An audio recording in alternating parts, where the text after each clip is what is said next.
नमस्कार व्यूअर्स, मैं हूं अमीश देवगन और आप देख रहे हैं इस समय सीएनबीसी आवाज पे टक्कर का थर्सडे का महा एडिशन इसलिए क्योंकि मुंबई के आज आजाद मैदान में देवेंद्र फडणवीस ने महाराष्ट्र के 21वें मुख्यमंत्री के रूप में शपथ ले ली है। प्रधानमंत्री मोदी समेत कई राज्यों के मुख्यमंत्री और डिप्टी सीएम इस मौके पर मौजूद रहे। देश के गृह मंत्री, देश के रक्षा मंत्री, बीजेपी के राष्ट्रीय अध्यक्ष जगत प्रकाश नड्डा और एनडीए के कुनबे के तमाम मुख्यमंत्री आज उस मंच पे मौजूद रहे। इसके अलावा उद्योगपति मुकेश अंबानी और उनके सपुत्र अनंत अंबानी भी मौजूद रहे। साथ ही साथ शाहरुख खान, सलमान खान, संजय दत्त, माधुरी दीक्षित, रणवीर सिंह, अर्जुन कपूर, जानवी कपूर मौजूद रहे। तो एक बड़ा मंच था, साधु संत भी मौजूद थे आज वहां पर। क्या महाराष्ट्र से जो सियासी दौर शुरू हुआ है, भगवा दौर शुरू हुआ है, जो हरियाणा में भी था, महाराष्ट्र में भी है, उसके मायने क्या है? लेकिन विपक्षी दलों ने इस कार्यक्रम को लगभग बॉयकॉट किया। आज तमाम चीजों पर सवाल होंगे। स्वागत है आपका टक्कर के बेहद खास एडिशन में। मी देवेंद्र सरिता गंगाधरराव फडणवीस ईश्वर साक्ष शपथ घेतो की दिल्ली में नरेंद्र और मुंबई में देवेंद्र। पहले हरियाणा और फिर महाराष्ट्र की जनता ने ये सीधा संदेश दे दिया है कि इस बार चुनाव में भगवा और हिंदुत्व का दांव सबसे असरदार रहा और जो नैरेटिव बीजेपी ने सेट किया उसे वोटर्स ने हाथों हाथ लिया। एक है तो एक और जब बटे थे तो कटे थे। बटना नहीं है, एकजुट होना है। देवेंद्र फडणवीस ने भी इस बार के चुनाव में वोट जिहाद और हिंदू एकता का मुद्दा उठाकर अपने वोटर्स को एक बड़ा संदेश दिया। हम लोगों ने पिछले चुनाव में वोट जिहाद देखा। वोट जिहाद का जवाब वोट के धर्म युद्ध से हमको देना है। जागो तो एक बार, जागो तो एक बार हिंदू जागो तो। जागे थे वीर शिवाजी, जागे थे वीर शिवाजी। महाराष्ट्र में महायुति की प्रचंड जीत हुई और देवेंद्र फडणवीस अपनी सियासत में हमेशा से प्रचंड जीत वाला संदेश देते रहे हैं। कोई गाना याद आता है? चुनाव में तो एक ही गाना याद आता है, आरंभ है प्रचंड, बोले मस्तकों के झुंड, आज जंग की घड़ी की तुम गुहार दो, आन बान शान या के जान का हो दान तुम, एक धनुष के बाण पे उतार दो। इस बीच बटोगे तो कटोगे का संदेश देने वाले सीएम योगी ने अब डीएनए का सवाल उठा दिया है, जिस पर विपक्ष आग बबूला हो गया। बाबर के एक सिपह सालार ने जो काम अयोध्या में किया था, जो काम संभल में किया था और जो काम आज बांग्लादेश के अंदर हो रहा है, तीनों की प्रकृति, तीनों का डीएनए एक जैसा है। मैं भी चेक कराना चाहता हूं अपना डीएनए और मुख्यमंत्री जी आप भी अपना डीएनए चेक करा दो। एक संत होकर के, योगी होकर के और भगवा पहनने के बाद उन्हें इस तरह की भाषा और इस तरह डीएनए की बात नहीं करनी चाहिए। लेकिन आज सबसे बड़ा सवाल है कि क्या हिंदुत्व और भगवा का मुद्दा सियासत की धुरी बन गया है? आज इसी पर होगी देश की सबसे बड़ी बहस। जनादेश का भगवा संदेश। और अब वक्त है सीएनबीसी आवाज के टक्कर में आज के सुपर डुपर एनालिसिस का। सियासत के भगवा रंग का तथ्यात्मक विश्लेषण। फैक्ट नंबर 1, लोकसभा चुनाव में भगवा की काट के लिए विपक्ष ने जातिगत जनगणना का दांव चला, आरक्षण पर एक प्रोपेगेंडा चलाया और यूपी, महाराष्ट्र जैसे बड़े राज्यों में यह मुद्दा विपक्ष के लिए फायदेमंद रहा और बीजेपी की सीटें इन राज्यों में घटी। लेकिन फैक्ट नंबर 2 क्या है? हरियाणा का चुनाव आते आते बीजेपी ने हिंदू एकता का एक नया नैरेटिव दिया। आरएसएस के साथ मिलकर भगवा की धार मजबूत करने के लिए बटोंगे तो कटोंगे जैसा नारा प्रदान किया। योगी आदित्यनाथ ने। फैक्ट नंबर 3 जो कि और महत्वपूर्ण है, महाराष्ट्र में पीएम मोदी ने एक है तो सेफ है वाला मंत्र दिया और बहुत कैटेगोरिकली कहा। और देवेंद्र फडणवीस जो मौजूदा मुख्यमंत्री हैं महाराष्ट्र के, उन्होंने कहा कि वोट जिहाद बनाम वोट का धर्म युद्ध का दांव चल दिया। अब फैक्ट नंबर 4 जो कि बहुत महत्वपूर्ण है, महाराष्ट्र में बीजेपी ने संदेश दिया कि कांग्रेस और उद्धव गुट की को मुस्लिम वोट से फायदा हुआ है और बीजेपी ने शिंदे गुट के साथ मिलकर भगवा नैरेटिव को मजबूत किया और लाडका भाऊ लाडकी बहन को साथ चलाया, जिसका लाभ हुआ। महाराष्ट्र में हिंदू वोटों का बिखराव रुका और महायुति की प्रचंड जीत हुई। जो मैं आपको कविता इस कार्यक्रम में आप सुन रहे थे, जागो तो एक बार हिंदू जागो ना जागो तो जागे थे वीर शिवाजी, वो देवेंद्र फडणवीस ने गाई अपने कई कार्यक्रमों में। अब मैं बढ़ता हूं आगे। बड़ा सवाल क्या है आज का? बड़ा सवाल यह है कि भविष्य की सियासत से में भगवा का मुद्दा मजबूती के साथ स्थापित हो गया है और अब इसमें कोई गुरेज नहीं है। और क्या यह जातिगत जनगणना की और जाति की राजनीति की एक बहुत बड़ी काट साबित होगा? शहजाद पूनावाला जॉइंस मी, बीजेपी स्पोक्स पर्सन, और मेरे साथ प्रोफेसर संगीत रागी हैं आरएसएस के, जिनके लिए बहुत महत्वपूर्ण है महाराष्ट्र की जीत, क्योंकि लगभग 60,000 बैठकें करी हरियाणा से लेकर महाराष्ट्र तक में, और हरियाणा में बीजेपी को वापस लेकर आए और महाराष्ट्र में भी जीत दिलाई। मेरे साथ विवेक श्रीवास्तव हैं जो कि लेफ्ट के नेता हैं, आइडियोलॉग हैं। मेरे साथ डॉक्टर अनुराग भदौरिया हैं, उनका भी अभिनंदन है, सपा के प्रवक्ता हैं। आनंद दुबे हैं मेरे साथ, शिवसेना के उबाटा के नेता, आपका भी अभिनंदन है।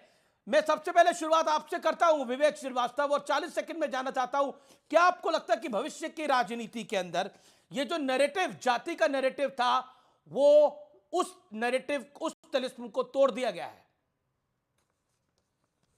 नहीं, कोई नहीं तोड़ा। आवाज का दिन है। शहजाद पूनावाला बुरा मान जाएंगे तो ईवीएम की बात तो मैं करूंगा नहीं, लेकिन ये जरूर है कि ये कोई स्टेबल सरकार इतनी नहीं बनी है, अभी बहुत उठापटक बाकी है। जिस तरीके से शिंदे जी ने हेजिटेशन के साथ डिप्टी सीएम के पद को संभाला है और अभी भी होम मिनिस्ट्री पे अड़े हुए हैं, अमित शाह जी से मीटिंग बाकी है, तो मेरे ख्याल से शिवसेना तो यूबीटी ही असली शिवसेना थी, है और रहेगी, और इससे आदित्य ठाकरे का कद ऊंचा होगा। आप देखेंगे कि शिंदे के घटक दल के अंदर majority of the candidates were BJP candidates. आप कह रहे हैं कि एकनाथ शिंदे के शपथ लेने से आदित्य ठाकरे का कद ऊंचा होगा? जी, मतलब ये बात तो शिवसेना उबाटा के लोग भी नहीं कह रहे हैं। मिनिस्टर पे जो डिमोट हुए हैं ना, पता नहीं आपका जो डिमोट हुए हैं ये, और जिस तरीके से इनको कॉर्नर किया गया तो अनुराग भदौरिया भी मुस्कुरा गए हैं। कैंडिडेट्स को शिवसेना शिंदे के टिकट दिलाया। एक सेकंड, भारतीय जनता पार्टी के साथ होते तो आज आदित्य ठाकरे डिप्टी सीएम हुए होते और ठाकरे परिवार की वारिस जो है, राजनीतिक वारिस आज बड़े होते हैं। अपने पिता की सारी राजनीतिक पूंजी, जिसे सोशल कैपिटल और पॉलिटिकल कैपिटल कहते हैं, इसे कहते हैं यदि बेटा नालायक हो जाए ना कि धन संचय। यदि आपने संचय किया तो क्या, यदि बेटा बुढ़ाने वाला होगा तो बुढ़ा करके ही जाएगा। उद्धव ठाकरे ने वही किया है। ओके, उद्धव ठाकरे ने वही किया है, लेकिन देखिए ये जो एक सेकंड बीजेपी खत्म कर देगी शिंदे की शिवसेना को, खत्म कर देगी शिवसेना को। बीजेपी को शिवसेना इसलिए चाहिए शिंदे, जैसे जनता दल को कमजोर किया ठाकरे की, उसी प्रकार से शिंदे की राजनीतिक कील हमेशा के लिए ठोक देने के लिए ये बहुत जरूरी है, क्योंकि उद्धव ठाकरे इस्लामिस्ट फोर्सेस से ज्यादा हिंदुत्व के लिए खतरे साबित होकर के महाराष्ट्र की राजनीति में आए। इसलिए मैंने कहा था, बस 10 सेकंड, मैंने सारे हिंदुओं से कहा था इस आदमी को जरूर हराओ, क्योंकि ये हिंदुत्व के लिए अभिशाप है, कैंसर की तरह है उद्धव ठाकरे, इसको जरूर पराजित करो। और अच्छा हुआ, हम सब खुश हैं कि ऐसी ताकत जो अफजल खां के मजार तक जाने के लिए तैयार हो जाए सिर्फ वोट के लिए। मेरे को लगता है ओके, क्योंकि उद्धव ठाकरे पे इतना कुछ बोला गया तो मुझे आनंद दुबे की एक प्रतिक्रिया लेनी पड़ेगी। आनंद दुबे, ये भगवा लहर है महाराष्ट्र के अंदर जो स्थापित हुई है, महाराष्ट्र में, हरियाणा में, और ये भगवा संदेश है जनादेश का। अमीश भाई नमस्ते, आपके सभी दर्शकों को मेरी शुभकामनाएं। आदरणीय देवेंद्र फडणवीस जी आज मुख्यमंत्री बने, उनको भी हम बधाई देते हैं। हमको तो लग रहा था कि जो प्रचंड जीत हुई है ये बीजेपी और एकनाथ शिंदे और अजीत पवार की है। अभी आपके माध्यम से बोला पड़ा, ये संगीत रागी की जीत है। ये संगीत रागी आकर महाराष्ट्र में हिंदुओं को जगा रहे थे कि सब लोग इनको जिता दो, तो देवेंद्र फडणवीस जी को इनको सीएम बना देना चाहिए था। ये कहाँ स्टूडियो में बैठे हैं आपके साथ हमीज भाई? संगीत रागी को तत्काल प्रभाव से नहीं, भारत में तो कहीं बांग्लादेश से या कहीं अंडमान निकोबार से कहीं से भी बना दो। नहीं नहीं नहीं नहीं, आप मंथन करने का समय है आपके एक चीज प्रोफेसर रागी, मेरा निवेदन स्वीकार करें। अब सुनिए, पहले अब शांत हो जाइए। आनंद दुबे अपनी बात को रखिए, लेकिन आप तो इतने कि नाराज राजनीति हुए, में आप तो इतने नाराज हुए कि शपथ ग्रहण समारोह तक नहीं जा गए आप। नहीं, बताता हूं 23 तारीख को नतीजे आए थे, आज 5 दिसंबर है। रोज खबरें आ रही हैं, कभी फूफा जी नाराज हैं, कभी मौसा जी नाराज हैं, कभी ये वहां भाग रहे हैं वहां भाग रहे हैं। अरे भाई, आपका शपथ ग्रहण कब होगा? कौन शपथ? अभी 1 घंटा पहले तो एकनाथ शिंदे का डिसीजन आया, मैंने देखा टीवी पर, उदय सामंत और संजय सिरसाट बोल रहे हैं हाँ एकनाथ शिंदे जी उप मुख्यमंत्री का शपथ लेंगे। जिस सरकार में इतनी उलझन हो, उस सरकार के शपथ का न्योता अगर समय पे मिलता, अच्छा, ये जो बाकी लोग आए थे, शाहरुख खान, सलमान खान, सचिन तेंदुलकर, ये बिना न्योते के पहुंच गए वहां पर। अब पता नहीं ये खुफिया ढंग से कमाल की बात बीजेपी करते हैं की आप एक राजनीति तो रही है। वहां पर इतने राज्यों के क्या मुख्यमंत्री करती है, थे, बीजेपी क्या एनडीए के करती सारे है, घटक दल थे, वो बिना मतलब वो बिना उनको न्योते बताया के होगा, पहुंचे। हमको बताया नहीं ना। आपको न्योता अरे नहीं तो मिला? उनको बताया होगा, हमें सारे बताया पूर्व क्या? मुख्यमंत्रियों को, अरे हमें बताया क्या? मैं आपसे मुख्यमंत्रियों को पूछ रहा न्योता हूं। गया। एक शहजाद पूनावाला, अरे इनको अमीश न्योता भाई, दिया नहीं। अमीश भाई, भारतीय जनता पार्टी है ना, ये बड़ी चालाक पार्टी है। इसने कितने प्यार से भ्रमित कर दिया देश की जनता को कि शिवसेना ने हिंदुत्व छोड़ दिया है, जबकि हमने बीजेपी को छोड़ा था। आगे का वाक्य बोलना भूल गई। चालाक तो तो है, कहना चाहिए था कि शिवसेना चालाक ने तो है, बीजेपी को छोड़ दिया है। नहीं, इसमें कोई उन्होंने नहीं कहा है। कि हमने चालाक हिंदुत्व राजनीति छोड़ में दिया। चालाक होना ही चाहिए, इसमें कोई मैं इसको बुरा अरे नहीं, चालाक compliment होना है आपके चाहिए, लिए। लेकिन शहजाद पूनावाला, अब मैंने चालाक मैंने होना सबकी चाहिए, बातें काफी देर लेकिन तक सुनी बहुत अमीश ज्यादा जी। चालाक नहीं होना चाहिए। ठीक है दुबे जी मैंने सबकी बातें सुनी। चलिए, हमारे यहाँ तो तीनों लोगों ने मिलकर शपथ ले लिया। आप बता दीजिए, तीनों लोग मिलकर के एलओपी कौन होगा आपके बीच में से? नाना पटोले, उद्धव ठाकरे या शरद पवार जी, सुप्रिया सुळे? क्योंकि एक की तो हैसियत बची नहीं है कि अकेले बना दे। तो तीनों लोग मिलकर डिबेट के अंत से पहले बता दीजिए कि क्या उद्धव ठाकरे को एलओपी तक बना रहे हैं क्या लोग? तो मुझे लगता है कि कहाँ पर एकता है और कहाँ पर अनसेफ है, ये सबके सामने। और अभी आपने जो बोला जनादेश भगवा संदेश, ये भगवा संदेश क्या है? भगवा किसका रंग है? वीरता का, त्याग का, स्वर्गीय बाला साहेब ठाकरे जी का, छत्रपति शिवाजी महाराज की हिंदवी स्वराज का, यही तो रंग है। एक तरफ था कि भगवा के प्रति, बाला साहेब ठाकरे जी के विचारों के प्रति कटिबद्धता, और दूसरी तरफ क्या था? सलमानी और निजामी के साथ वोट जिहाद का नारा, मुस्लिम आरक्षण बाबा साहेब आंबेडकर जी के विचारों के खिलाफ जाकर देने का नारा, फिर था कि मौलाना और all India Muslim personal law board के साथ वोट जिहाद के फतवे का नारा, और मिस्टर खड़गे का वो बयान कि भगवा आतंकी होता है, योगी आतंकी है, और गेरुआ पहनने वाले क्यों आते सैयद में। 10 सेकंड और, केवल 10 सेकंड और। मैं आज कहना चाहता हूं, आपने हिंदुत्व नहीं छोड़ा, आपने हमको छोड़ा ना। एक बार केवल बता दीजिए वक्फ पर क्या स्टैंड है, एक बार बता दीजिए सीए पर क्या स्टैंड है, एक बार बता दीजिए 370 के हटाए जाने पर क्या स्टैंड है। इसीलिए मैं, आनंद जी, नहीं, उन्होंने देखिए संगीत रागी को इतने ताने कसे। मैं एक ही बात बोलता हूं, संगीत रागी को ताने कसना बहुत आसान है। संगीत रागी एक प्रोफेसर है, एक आरएसएस से जुड़े हुए व्यक्ति है। मैं चुनौती देता हूं, ये यही बात जो है नौमानी के बारे में बताए, all India Muslim personal law board का व्यक्ति वोट जिहाद बोलता है तो ये आनंद दुबे अंजुम की तरह हंसते हैं, और संगीत रागी राष्ट्रवाद की बात करते हैं तो संगीत रागी को ऑर्गेनाइजेशन को गालियां बकते हैं। ये इनका चरित्र है। लेकिन ये तो अनुराग, विवेक और आप आनंद दुबे मानेंगे, जो आपने जाति का पॉलिटिकल खेल खेला, उसकी काट बीजेपी ने ढूंढी। आपने जाति का खेल खेला और उसमें मुसलमान वोट जोड़े, आपको उसका लाभ मिला यूपी और महाराष्ट्र के अंदर। लेकिन उसी यूपी में बाय इलेक्शन में सीधी लड़ाई में बीजेपी ने सपा को बुरी तरह से हराया। उसी सीधी लड़ाई में बीजेपी के अगुवाई वाली महायुति ने पूरे इंडिया अलायंस को बुरी तरह से हराया, हरियाणा में हराया। पूरा नैरेटिव बीजेपी के खिलाफ था, ये तो आप मानेंगे आनंद दुबे। अमीश भाई देखिए, अभी आपने कहा कि चालाक होना बहुत अच्छी बात है। अरे तो सज्जाद नोमानी कौन है भाई? हम तो उसको जानते भी नहीं। पॉलिटिकल चालाक की बात कर रहा हूं। हम तो सज्जाद नोमानी को हम जानते नहीं, हमारा कभी उनसे मिलना जुलना नहीं हुआ, हमने कभी उनके साथ कोई मुलाकात नहीं की। हो सकता है भारतीय जनता पार्टी ने सज्जाद नोमानी को भेज दिया हो, ये भी तो हो सकता है। क्यों भारतीय जनता पार्टी सज्जाद नोमानी को नहीं भेज सकती है? अरे जिस महाविकास आघाड़ी का दूर दूर तक कोई लेना देना नहीं है, उस सज्जाद नोमानी को हमारे ऊपर भेजकर ये साबित कर दिया कि हम लोग बहुत बड़े हिंदू विरोधी हैं। अरे हम हिंदू विरोधी नहीं है, आपके लिए फैक्ट सर्वोपरि इंपॉर्टेंट एक बात अपनी अपनी बारे में। अमित जी, आप सबको बहुत समय देते हैं और खास करके विपक्ष को तो आप ज्यादा अवसर भी देते हैं, ऐसा नहीं है। अमित जी, आपके शो की शुरुआत किससे होती है? आपके विश्लेषण से। Means you are committed to the facts. ये कौन है? ये व्यक्ति है फहाद अहमद। किसका कैंडिडेट था? शरद पवार, एनसीपी का। बिल्कुल, वो मिलने गया नौमानी का से कैंडिडेट था। और अगर वो हमारा का भी समर्थन था। अगर नौमानी हमारा एजेंट था तो उनको निकाल देते, अब उनकी कैंडिडेसी खारिज कर देते। दूसरी बात ये है सलमानी, जिसने वो गजवा हिंद की बात की, और सलमानी के साथ कौन बैठा था? अबू आजमी। अबू आजमी जो कौन है? समाजवादी पार्टी के अध्यक्ष, जो उद्धव बाळासाहेब ठाकरे से उनके घर पर मिले, वही अबू आजमी जिसने याकूब की पैरवी की और बाळासाहेब ठाकरे को क्या बोला था? Old and senile. और अंजुम जी सॉरी, क्या नाम है इनका? आनंद दुबे। ओह, आनंद दुबे जी हंस रहे। सॉरी वो क्या है, कंफ्यूजन में रहता हूं मैं। अंजुम जी, आनंद जी, एक लास्ट बात 10 सेकंड और। ठीक है, 10 सेकंड, ओनली 10 सेकंड। चलिए अभी यहां पर कर देते साबित। संभल मामले पर मैं बोलता हूं हरिहर मंदिर था वहां पर। अंजुम जी जवाब दीजिए, सॉरी आनंद जी बताइए क्या था वहां पे? वो तो बोलते सर्वे मत करो। अरे वो तो बोले सर्वे मत करो। मैं वही कह रहा हूं, तो सर्वे हो रहा है ना, वो तो सर्वे हो रहा है ना। अरे रोका किसने? विरोध कौन कर रहा है? जहां मंदिर है वहां मंदिर होना चाहिए। अरे अनुराग विरोध कर रहे हैं। मंदिर है वहां मंदिर होना चाहिए ना। मंदिर मानते हैं वहां पे?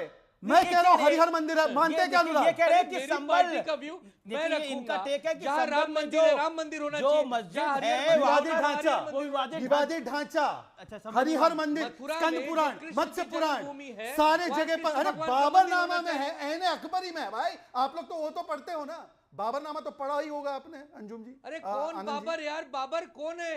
आप अरे बोलो तो बाबर की मस्जिद के लिए लगे हुए हैं विवेक श्रीवास्तव और अनुराग ठाकुर। मुझे नहीं पता कौन बाबर है। बाबर कौन है? अनुराग भदौरिया। आनंद जी, आप पर दया आ रही है। कोर्ट कहेगा वो शिवसेना बाला साहब ठाकरे के राजनीतिक जानते हैं बाबर कौन है? मंदिर के लिए संगीत रागी जी से पूछो। इससे बड़ा प्रोफेसर है। ठीक है, लेकिन ये नैरेटिव कुछ और हो रहा है। मेरी आज की चर्चा विषयांतर हो रहा है, विषय मेरा कुछ और है। क्या आपको लगता है, मैं फिर उसी पॉइंट पर आता हूं और संगीत रागी और आपसे मैं प्रश्न पूछता हूं, क्या आपको लगता है सैफरन नैरेटिव, भगवा नैरेटिव काम किया है? उसके साथ विकास, उसके साथ लाटकी बहन, लाटका भाऊ, ये सब काम किया है, लेकिन आरएसएस, बीजेपी, एनडीए ने जवाब दिया है अपने अंदाज के अंदर कि you can't take us for granted. एक बार ये आपने एक नैरेटिव चलाया, लेकिन उसके बाद नहीं चलेगा। 30 सेकंड। देखिए अमित जी, क्योंकि देवेंद्र फडणवीस अपने कार्यक्रमों में जो कविता का गान कर रहे थे, बिल्कुल, जागो तो एक बार हिंदू जागो, तो मैं बता रहा हूं कि देवेंद्र फडणवीस जी ने पूरे नैरेटिव को बदल दिया महाराष्ट्र की राजनीति में। और जो महामंत्र जो निकल करके आया कि बटोगे तो कटोगे, ये एक महामंत्र मिल गया है भारतीय जनता पार्टी के लिए। और मैं फिर कहता हूं, भारतीय जनता पार्टी जीत करके जो है आने के बाद जब हिंदुत्व से थोड़ा सा हटती है तो उसका जो कोर वोटर है वो बहुत नाराज होता है। कोर तो वोटर कभी हटी नहीं अपने हिंदुत्व के एजेंडे से। कई बात जो होता है ना, डेवलपमेंट सब कीजिए, लेकिन ध्यान दीजिए अफगानिस्तान में किस प्रकार का हुआ। 76 के 80 के दशक में अफगानिस्तान भी डेवलप था। यदि तालिबानी मानसिकता ओवरटेक कर ले राजनीति को, जिस प्रकार से राहुल गांधी और विपक्ष ने तालिबानी मानसिकता को पैदा करके और उसको खड़ा पोषण किया, वो खतरनाक था। और मुझे लगता है कि देश की आम हिंदू ने इस खतरे को लेकिन विपक्ष के किसी नेता का नहीं जाना, ये अपने आप में आप बार-बार, मैं बाकी मुद्दों पर बाद में आऊंगा, लेकिन अनुराग भदौरिया बार-बार लोकतंत्र की बात करते हैं। You talk about democracy. I still remember Yogi BJP की सरकार आई, अखिलेश जी सीएम नहीं रहे, लेकिन उसके बावजूद अखिलेश यादव और मुलायम सिंह यादव दोनों गए थे शुभकामनाएं देने के लिए और शपथ कार्यक्रम में के लिए गए थे। और मुझे अच्छी तरह से वो दृश्य याद है, गृह मंत्री अमित शाह के साथ फिर वो प्रधानमंत्री मोदी से भी मिलने के लिए गए और उस समय प्रधानमंत्री मोदी और स्वर्गीय मुलायम सिंह यादव में कान में बातचीत भी हुई। वो दृश्य मुझे अच्छी तरह से याद है, लखनऊ के वो दृश्य थे। लेकिन आज विपक्ष का कोई नेता नहीं पहुंचा, जबकि 2019 के अंदर उद्धव ठाकरे ने बीजेपी को छोड़ा था। पॉलिटिकल धोखेबाजी हुई थी बीजेपी के साथ, लेकिन उसके बावजूद बीजेपी की टॉप लीडरशिप पूरी की पूरी महाराष्ट्र की वहां मौजूद थी, इंक्लूडिंग देवेंद्र गंगाधर फडणवीस। जिसे देवा भाऊ कह रहे हैं आज?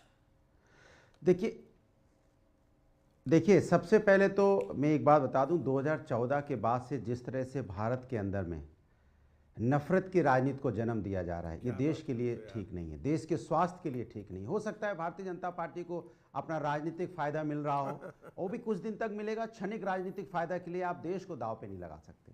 लगातार जिस तरह की भाषा शैली भारतीय जनता पार्टी की बदलती जा रही है, वो बेरोजगारी महंगाई पे बात नहीं करते।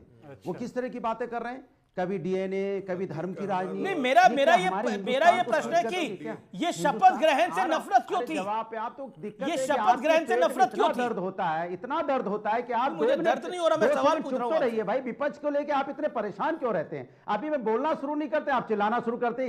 इतनी पैरवी मत कीजिए कि साफ साफ दिखने लग जाए। अभी तो मैं बोलना ही शुरू किया। एक सेकंड अनुराग भदौरिया, एक सेकंड मैं आपसे प्रश्न पूछ रहा हूं, प्रश्न का जवाब ले रहा हूं। मैं आपसे सवाल पूछ रहा हूं और आपको सवाल अगर पैरवी लग रहा है तो ये आपकी दिक्कत है। अगर आपको ईवीएम खराब लग रही है तो ये आपकी दिक्कत है। आप लोकतंत्र की दुहाई देते हैं और एक पत्रकार के सवाल पूछने के ऊपर आपको पीड़ा होती है। मैं पूछ रहा हूं, ये कौन सा लोकतंत्र था?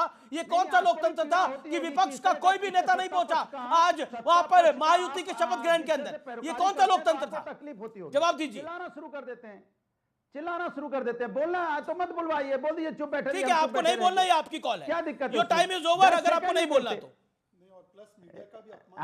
टाइम तो ओवर होगी, हटा दीजिए ना, हटा दीजिए। बोले विपक्ष क्यों आता बोलने के लिए? आप हट जाइए, आपको हटना तो हट जाइए, ये आपकी कॉल है, आपकी कॉल है, आपकी कॉल है, आपको हटना तो हट जाइए। मेरी क्या कॉल है? लेकिन इस तरह की अनर्गल बातें मत करिए मेरे कार्यक्रम के अंदर। ऑडियो डाउन करिए इनका। अनर्गल बातें कर रहे हैं आप। सवाल पूछ रहा हूं मैं आपसे, सवाल का जवाब नहीं है तो इधर उधर घूमते हैं आप, अनर्गल बातें कर रहे हैं। आपको मौका दिया और मैंने आपसे प्रश्न पूछा कि वहां पे विपक्ष का कोई नेता नहीं पहुंचा, आप फिर वो ए फॉर एप्पल लेकर बैठ गए। अरे कभी तो प्रश्न का जवाब दीजिए अनुराग भदौरिया, कभी देखा करिए रिकॉर्डिंग अपनी जाकर, क्या बोलते हैं आप? व्यूअर्स का टाइम वेस्ट होता है इससे। बोलिए शहजाद अब अपनी बात को 30 सेकंड में। अमित जी, पहले तो राजनीतिक क्लास की तरफ से मैं माफी मांगता हूं आपसे कि मीडिया का बार बार इस प्रकार का अपमान, ये मुझे लगता है बहुत बुरी बात है। दूसरी बात देखिए, कुछ लोग परिवार तंत्र को लोकतंत्र के ऊपर रखते हैं, इसीलिए अगर कोर्ट उनकी तरह से फैसला दे तो उनको कोर्ट अच्छा लगता है। अगर ईवीएम से वायनाड में जीत हो, झारखंड में जीत हो तो ईवीएम ठीक लगता है। ये जो कार्यक्रम था, ये संविधानिक कार्यक्रम था, बाबा साहब आंबेडकर जी के संविधानिक कार्यक्रम, उसमें सबको जाना होता है। हम लोग एक दूसरे के खिलाफ हो सकते हैं, शत्रु नहीं। दूसरी बात, आप ये कार्यक्रम की बात कर रहे हैं, सर खड़गे जी ने 15 अगस्त के प्रोग्राम को बॉयकॉट किया। अब बताइए कि 15 अगस्त का प्रोग्राम जो बॉयकॉट कर सकते हैं, उनके लिए शपथ समारोह क्या है? और आखिरी बात, नफरत की राजनीति, ये महंगाई और बेरोजगारी की बात हो रही है क्या? संबल का विषय जब पार्लियामेंट में उठा रहे तब। और दूसरी बात, मठाधीश और माफिया में कोई ज्यादा फर्क नहीं होता। अब मैं पूछना चाहता हूं अनुराग भदौरिया से, अगर वो जवाब देने में इंटरेस्टेड है, तो मठाधीश को माफिया बोल दिया, एक बार मौलवी को बोल दीजिए। ठीक है, आपने एक बात को रखा, लेकिन शपथ ग्रहण समारोह में कोई नहीं गया अनुराग भदौरिया, उस पर आपका क्या कहना है? जबकि मैंने कोट करा 2014 में अखिलेश जी और स्वर्गीय मुलायम सिंह यादव जी दोनों गए थे, बोला जब बीजेपी की सरकार आई थी उत्तर प्रदेश के अंदर। मैंने आपसे बोला, जब से भारतीय जनता पार्टी की सरकार आई है, ये जो लोकतंत्र है, लोकतंत्र का जो भाव होता है, उसको खत्म करने की कोशिश किसी ने की है तो बीजेपी ने की है। ये जो आपसी रिश्ते होते हैं उसमें कड़वाहट लाने की किसी ने कोशिश की है तो भारतीय जनता पार्टी ने की है। पहले सत्ता पर जो विपक्ष होता था, हम मुद्दों पे चर्चा करते थे, मुद्दों पे बात होती थी, कभी व्यक्तिगत कोई नहीं होता था। जिस तरह से व्यक्तिगत हमले शुरू हो गए, ये बीजेपी करती है, हर व्यक्ति का व्यक्तिगत हमला करना। तो आप बताइए, जब किसी व्यक्तिगत हमला करेंगे उसके बाद कहेंगे कि नहीं नहीं नहीं नहीं हमारे में सौहार्द का रहेगा, कैसे रहेगा? आप सौहार्द का वातावरण रखना कहां चाहते हैं? आप एक दूसरे का सम्मान करते कहां हैं? आप छोटे छोटे प्रवक्ता आके यहां पे जो देश के बड़े बड़े लीडर उनको गालियां देके चले जाते हैं।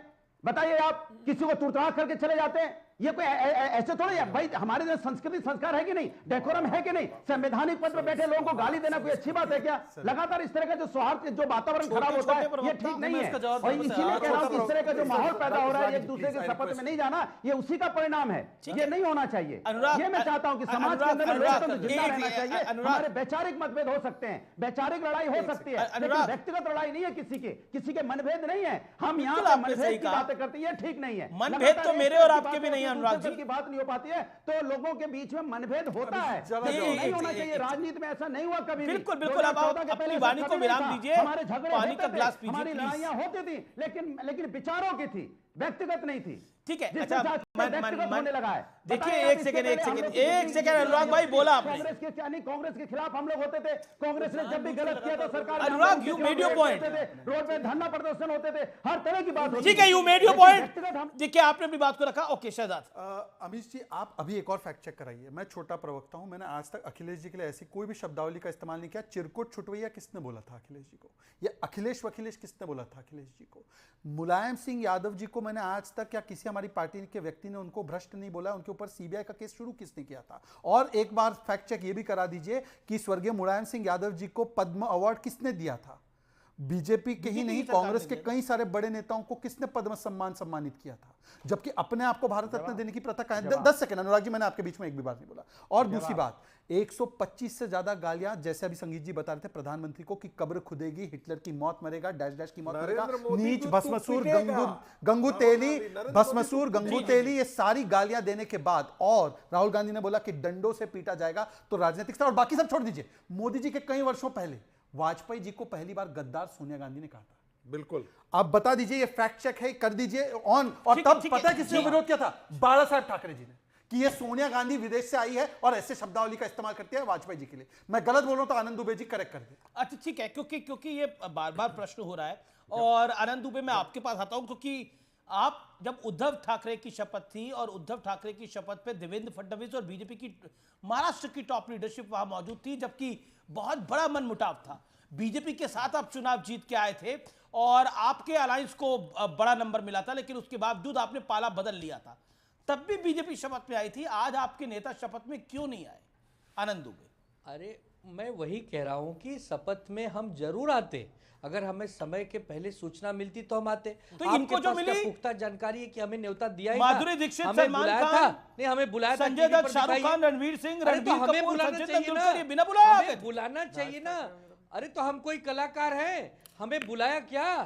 राज ठाकरे जी को बुलाया, उनके बिना शर्त पटिंबा देने वाले को बुलाया, शरद पवार जी को बुलाया। अरे आप पूछिए ना, आप तो पत्रकार हैं। आप बुलाया है, तभी तो मैं बोल रहा हूं, हमारे पास जानकारी है, सबको बुलाया है। सबको बुलाया, खुद ही जाने का? नहीं, बिना बुलाए जाके वहां बैठने का कैसे मालूम? लेट इनवाइट भेजा, कैसे मालूम बुलाया? कोई जीआर है, कोई न्योता है? मैं जवाब दे दूं? ठीक है, ओके, आनंद दुबे, कोई फोटो खींचते हुए है, देते हुए? अरे आप मतलब आपको तो विपक्ष इनवाइट देते हैं, आप तो विपक्ष मुक्त भारत की कल्पना करते हो। संजय राउत को भी देकर आते हैं, तो प्रेस कॉन्फ्रेंस में दे देते उनको। जनता के सामने कहना वो जवाब देने का अवसर देता है। संजय राउत को तो प्रेस कॉन्फ्रेंस में दे सकते थे। वो तो प्रेस कॉन्फ्रेंस में ही सारे न्योते ले रहे हैं। पर मैं तो सिर्फ इतना कह रहा हूँ, देखिए मैं तो सिर्फ इतना कह रहा हूँ कि यार आपने न्योता नहीं दिया, आप तो ठीक है, अरे बताने तो दो, जिनकी तरफ से न्योता आना था उनकी तरफ से तो बात आने दीजिए। अब कमाल की बात कर रहे हैं आप तो। देखिए, ये एकनाथ शिंदे जी वाली हालत कर दिया। खाने को गए तो भंडारा खत्म हो गया और बाहर निकले तो चप्पल चोरी हो गई। नहीं, वो डिप्टी सीएम हो गए, वो डिप्टी सीएम हो गए। आपको भंडारा और चप्पल दिख रही है, उन्हें तो डिप्टी सीएम दिख रहा है, उन्हें तो डिप्टी सीएम लड़ा गया था। देखिए, वो कहावत आप पे फिट बैठ रही है अभी, वो भंडारे और चप्पल वाली कहावत आप पे फिट बैठ रही है। वो कह रहे थे कि मैं वो देखिए आनंद भाई, ये जो कहावत आपने बोला है, ये भंडारे और चप्पल वाली कहावत आप पे सही बैठ रही है इस समय, कि आप बीजेपी को छोड़ के गए भंडारा खाने के लिए, वहां चप्पल भी उड़ गई थी। ओके, अब देखिए मैं जवाब देना चाहता हूं। आनंद जी, आप थोड़ी सी कृपा करें। अब दुबे जी शांत, दुबे जी शांत। आज ही सरकार बनी है। देखिए, ऐसा है कि सत्ता की लालच में जो अपना सियासी धर्मांतरण कराकर गए, वो अब टोपी और लुंगी के सहारे आ गए हैं। अगर आपको भी कहावत की इस्तेमाल करनी, तो मैं भी कहावत नहीं बोल रहा हूँ, वैसे नहीं बोल रहा हूँ कि लिटरली लुंगी टोपी में, वरना आप लुंगी टोपी समझेंगे। मैं आपको बोल रहा हूँ, लुंगी टोपी की स्थिति बन चुकी है आपकी, क्योंकि विचारधारा भी नहीं, पार्टी भी नहीं, सिंबल भी नहीं, सत्ता भी नहीं, और विचारधारा और बाला साहब ठाकरे को भी छोड़ दिया आपने। छोड़ देते इस विषय को, आ जाते हैं आप लुंगी टोपी के सहारे। चलिए, मैं आपको बताना चाहता हूं कि आज आपने केवल देवेंद्र भाई का अपमान नहीं किया है, आपने एकनाथ शिंदे का अपमान नहीं किया, आपने अजित पवार का अपमान नहीं किया। ये एक संवैधानिक प्रक्रिया है महाराष्ट्र में। हम चाहे जितने विरोधी रहे हो, हमने हमेशा से सत्ता किसी की आती है जाती है, हमने सम्मान किया है। आपने बाबा साहब आंबेडकर जी का अपमान किया है, आपने जो संवैधानिक प्रक्रिया है उसका अपमान किया है। और केवल अपमान ही नहीं, आपने तो सीजीआई को दोष दे दिया भाई, कि सीजीआई कैसे हार गए। आपने ईवीएम को दोष दे दिया। आप बता दीजिए मुझे कि आप बताइए कि वायनाड में जीत हो गई है, झारखंड में जीत हो गई है, जम्मू कश्मीर में जीत लेकिन हो गई ऐसा है। देखिए एक सेकंड, जो आप एग्जांपल कह रहे हैं, अमित भाई, देखिए पाँच मैं एक सेकंड। सेकंड, मैं शहजाद ने जो बात बोली वो महत्वपूर्ण बात है, आनंद दुबे और विवेक श्रीवास्तव और अनुराग भदौरिया, और आई वांट टू, और मैं ये कहना चाहता हूं, अखिलेश यादव ने बड़ा दिल दिखाया था वो शपथ ग्रहण समारोह में, जब उनकी सरकार गई थी उसके बावजूद आए थे। ये बहुत बड़ा पॉलिटिकल जेस्चर था। इसके अलावा नवीन बाबू हाल ही का एग्जांपल है, ओडिशा के अंदर वो सिटिंग सीएम थे, वो चुनाव हार गए, लेकिन उसके बावजूद वो मोहन मांझी के शपथ ग्रहण समारोह में गए। और एक सेकंड, लेकिन महाराष्ट्र में यह परंपरा रही है शपथ ग्रहण में समारोह में जाने की, लेकिन नहीं गए उद्धव ठाकरे, नहीं गया महाविकास अघाड़ी का कोई भी नेता। क्यों इतनी बड़ी चिढ़? एक सेकंड, मैं ले रहा हूं, इतनी विवेक श्रीवास्तव इतनी बड़ी चिढ़? 5 सेकंड मैं बिल्कुल आपको दूंगा, 5 सेकंड 20 सेकंड दूंगा, लेकिन पहले विवेक श्रीवास्तव। जब इलेक्शन खत्म हुआ, ये भगवा से चिढ़ थी क्या? हुआ, मल्लिकार्जुन खड़गे जी ने क्लियर कट बोला कि यात्रा निकाली जाएगी ईवीएम को हटाने के लिए। हमने इस मैंडेट को स्वीकार नहीं किया है, ना संजय राउत ने, ना हमने। मैनिपुलेशन किया गया है, शिवसेना यूबीटी को जबरदस्ती कम सीटें आई हैं because of electoral manipulation. Free and fair election नहीं हुए हैं, और इस तरह के समारोह का बाइकआउट जरूर होना चाहिए।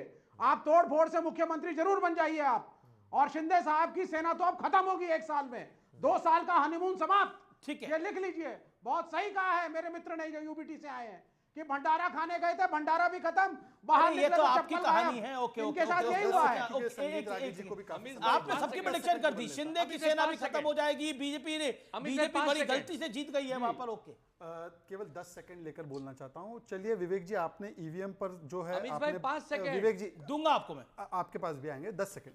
विवेक जी, आपने तो ये फतवा जारी कर दिया कि ईवीएम ठीक नहीं थे। वायनाड में ईवीएम ठीक थे, गलत थे, वहां पर भी विरोध कर दो। वायनाड में भी ईवीएम सुन लीजिए सर, मैंने आपके बीच में नहीं बोला, हर लाइन में कमेंट्री नहीं हो सकती।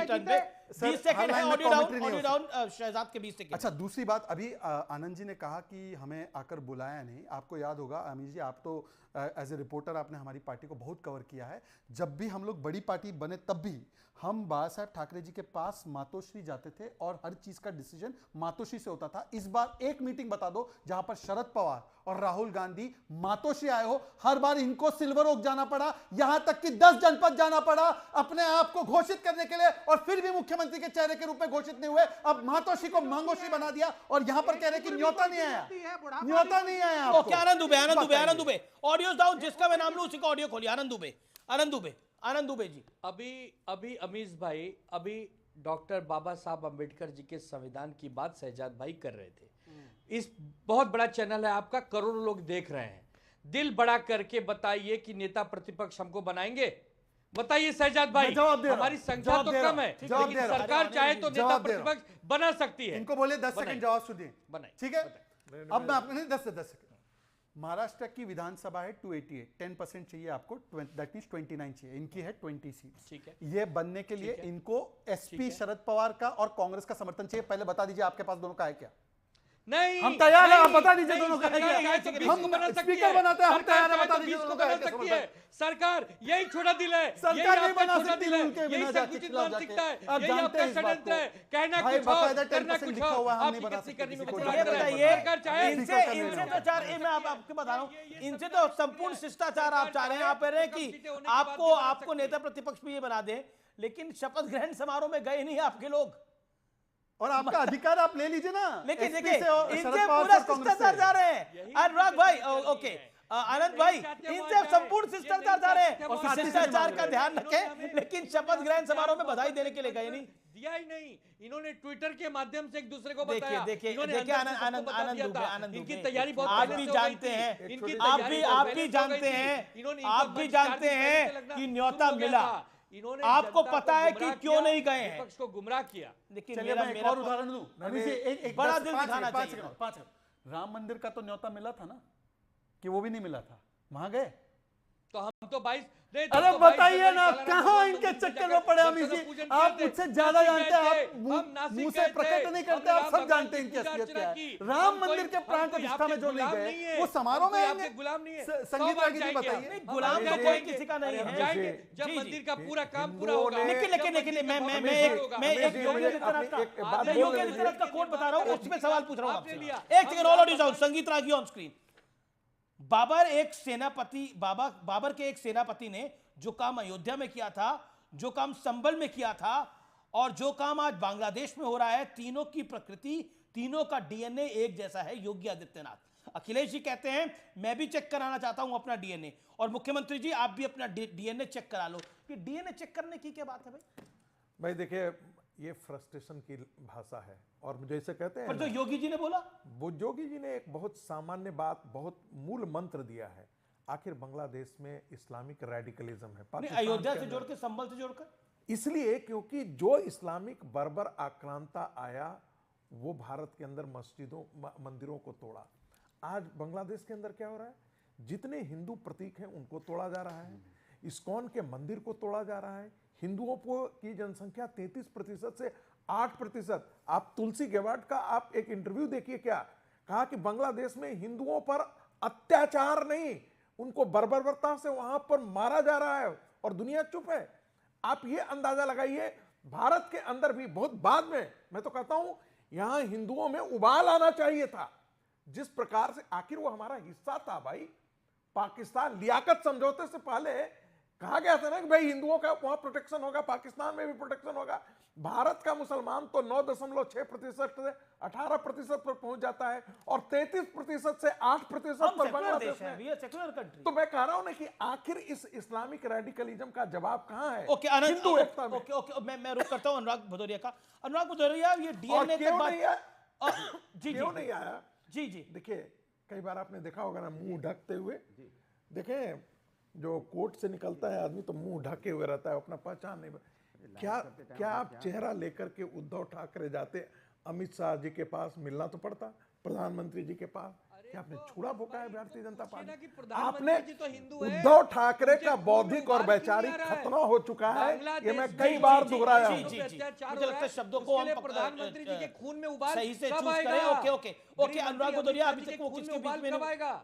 एक सेकंड, अनुराग भदौरिया, मेरा सीधा आपसे पॉइंट है। अखिलेश जी क्यों कह रहे हैं कि मेरे को अपना डीएनए, मैं भी अपना चेक कराना चाहता हूं डीएनए, और योगी जी भी अपना डीएनए चेक कराएं?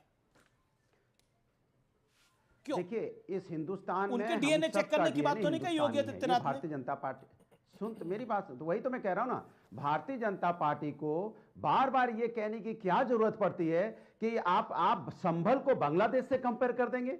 अरे अयोध्या में तो प्रभु राम ने हमें आशीर्वाद दिया है। प्रभु राम जानते हैं कि हम उनके आदर्शों को, आचरण को अपनाते हैं, और हम सबका डीएनए हिंदुस्तानी है, भारतवर्षीय डीएनए है। अगर बांग्लादेश को कंपेयर आप संभल से करेंगे तो ये चिंता की बात नहीं। अपने हिंदुस्तानी को आप किस तरह से कंपेयर कर रहे हैं? हिंदुस्तान को आप नहीं, आप संभल को बांग्लादेश से कंपेयर कर देंगे? ये संभल में रहने वाले लोग हिंदुस्तानी हैं और गर्व से कहते हैं कि हम भारतीय हैं, और उनमें भारत होने का उतना ही अधिकार है जितना अधिकार हम किसी और के पास है। सब हिंदुस्तानी को एक ही अधिकार है जो संविधान ने दिया है। हम संविधान को मानने वाले लोग हैं, जो बाबा साहब ने संविधान बनाया है। हर व्यक्ति को समान अधिकार है, जो हिंदुस्तान में रहता है, जो हिंदुस्तान का नागरिक है। ये बात क्यों भारतीय जनता पार्टी भूल जाती है? भारतीय जनता पार्टी क्यों धर्म के नाम पे राजनीति करके सत्ता पाने चाहती है? सत्ता के रास्ते आप धर्म के नाम पे जाना चाहते हैं, नफरत के नाम, राजनीति के नाम पे जाना चाहते हैं। प्रभु राम ने हमें आशीर्वाद दिया। आप अयोध्या की बात करते थे, अयोध्या में आशीर्वाद किसी को प्रभु राम ने दिया है, तो समाजवादियों को दिया है। और आने वाले दिनों में आशीर्वाद बीजेपी को नहीं मिलेगा। करने वाले लोगों को वो कहें कि हम संवैधानिक संस्कार की बात करें तो ऐसे ही कहा जाता है जैसे शैतान जो है वो वेद मंत्रोच्चार की बात करना शुरू कर दे। आप देखिए, इस देश में वोट जिहाद किसने शुरू करने की बात की? समाजवादी पार्टी के नेताओं ने किया। आर्क बिशप से पत्र किसको लिखा गया कि भारतीय जनता पार्टी के खिलाफ वोट करो?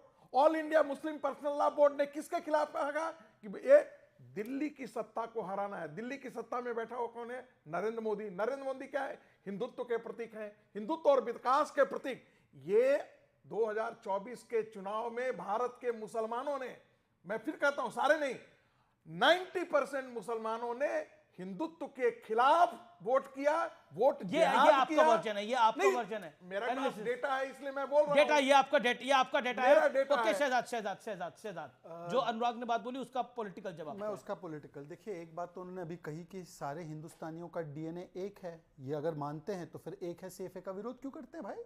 उसका तो स्वागत करो, बोलो कि सही बोला है मोदी जी ने, आप भी तो वही बात कह रहे हैं। दूसरी बात मैं पूछना चाहता हूं, देखिए बांग्लादेश और संभल क्यों बोला गया?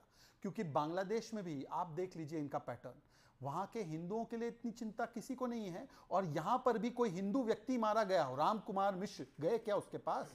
बड़ी खबर आ रही है, देवेंद्र फडणवीस ने एक बड़ा बयान दिया है। महाराष्ट्र के मुख्यमंत्री बनते ही शपथ ग्रहण के बाद देवेंद्र फडणवीस का यह बयान आया है और कहा है कि सिर्फ रोल बदले हैं, हमारी भूमिका बदल गई है, लेकिन दिशा वही रहेगी, सम्मान वही रहेगा।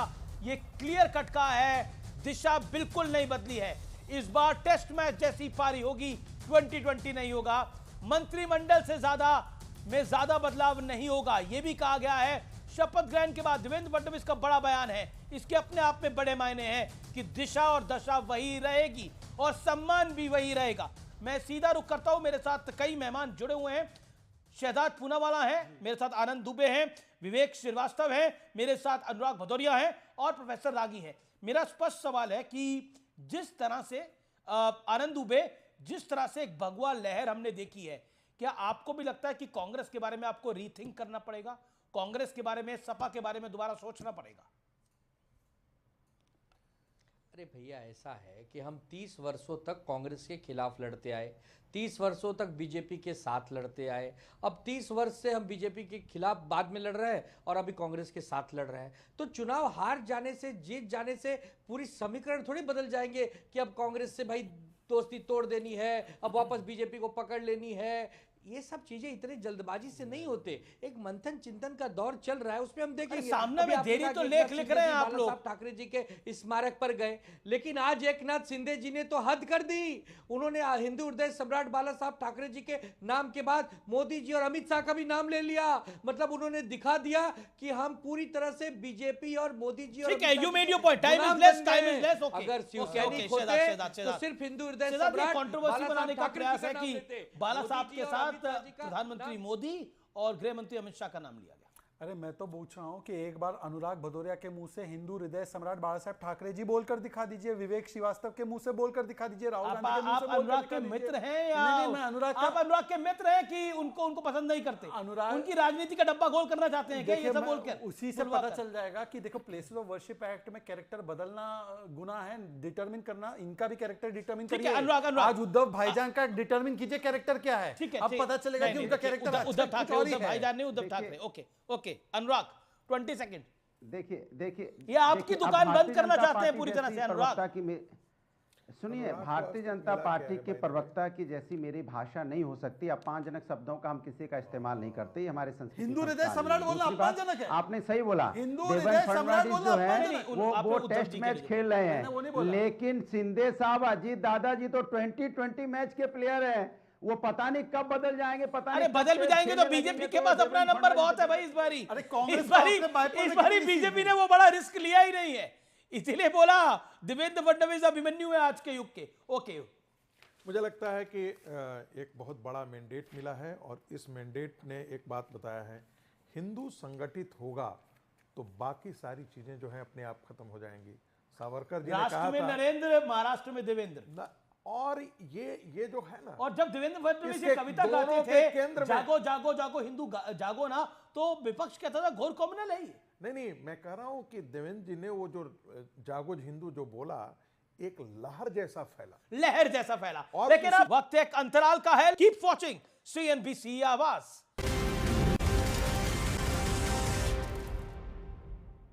वेलकम बैक व्यूअर्स, आप देख रहे हैं CNBC आवाज पे टक्कर का थर्सडे एडिशन। देवेंद्र फडणवीस महाराष्ट्र के मुख्यमंत्री बन गए हैं। गुरुवार को उन्होंने मुंबई के आजाद मैदान में हजारों कार्यकर्ताओं के बीच, लोगों के बीच, सामान्य और वीआईपीओ के बीच शपथ ली और प्रधानमंत्री मोदी की मौजूदगी में सीएम पद की शपथ ली। बीजेपी के लिए यह मौका बेहद भावुक करने वाला था, बेहद खास था, क्योंकि महाराष्ट्र में 33% आबादी मराठा है, वहां करीब 60% सांसद मराठा हैं। आज तक 20 में से 12 मुख्यमंत्री मराठा ही हुए हैं। अभी भी 127 विधायक मराठा ही चुने गए हैं। यानी देवेंद्र फडणवीस ने इस चुनाव में न सिर्फ विरोधियों को साधा है, बल्कि जाति वाली पॉलिटिक्स पर भी वर्चस्व हासिल करने का प्रयास किया है। दूसरी तरफ महाराष्ट्र ने प्रधानमंत्री मोदी की उस बात को भी सिर माथे पर रखा जब उन्होंने कहा था कि दिल्ली में नरेंद्र और महाराष्ट्र में देवेंद्र, यानी महाराष्ट्र ने विकास के एजेंडे पर अपना वोट दिया है। यह पल इसलिए भी ऐतिहासिक है क्योंकि देवेंद्र फडणवीस ने साबित कर दिया कि शिद्दत हो तो आज भी अर्जुन की तरह मछली की आंख को भेदा जा सकता है। 2019 में जिन देवेंद्र फडणवीस को सीएम पद छोड़ना पड़ा और फिर पार्टी के आदेश पर उप मुख्यमंत्री बनना पड़ा, आज उन्होंने अपने माता पिता का नाम लेकर ईश्वर को साक्षी मानते हुए संविधान की शपथ ली।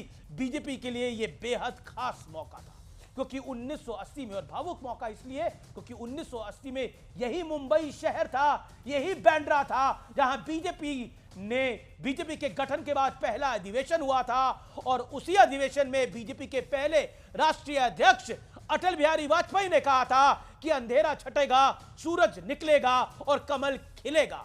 और अब देश के पश्चिमी छोर पर बीजेपी ने महाराष्ट्र में सबसे बेहतरीन प्रदर्शन करके 288 सीटों वाली विधानसभा में 133 सीटें जीती है। बीजेपी का स्ट्राइक रेट सबसे बेहतरीन है, वो भी तब जब 6 महीने पहले बीजेपी को लोकसभा चुनाव में एक बड़ा पॉलिटिकल सेटबैक लग गया था। उस वक्त किसी ने उम्मीद भी नहीं की होगी कि 6 महीने बाद बीजेपी इतिहास रच देगी। इस जीत के नायक आरएसएस भी है क्योंकि आरएसएस ने एक बड़ी भूमिका है, उसको भूलना नहीं चाहिए क्योंकि आरएसएस ने लोकसभा चुनाव के बाद लोगों के बीच भरोसा फिर कायम करने के लिए अथक परिश्रम की प्रकाष्ठा करी।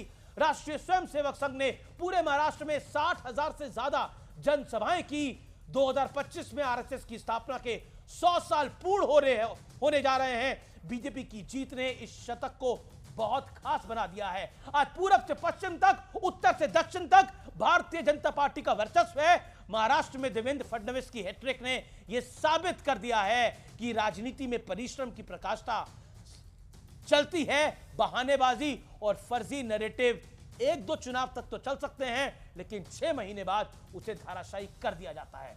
इसलिए तीसरी बार शपथ लेकर देवेंद्र फडणवीस ने मुख्यमंत्री पद पर अब एक बड़ी बात करी है। तो फिलहाल टक्कर के थर्सडे एडिशन में इतना ही। आपका बहुत बहुत शुक्रिया इस कार्यक्रम को देखने के लिए और आपका जुड़ने के लिए। फिलहाल इतना ही। नमस्कार।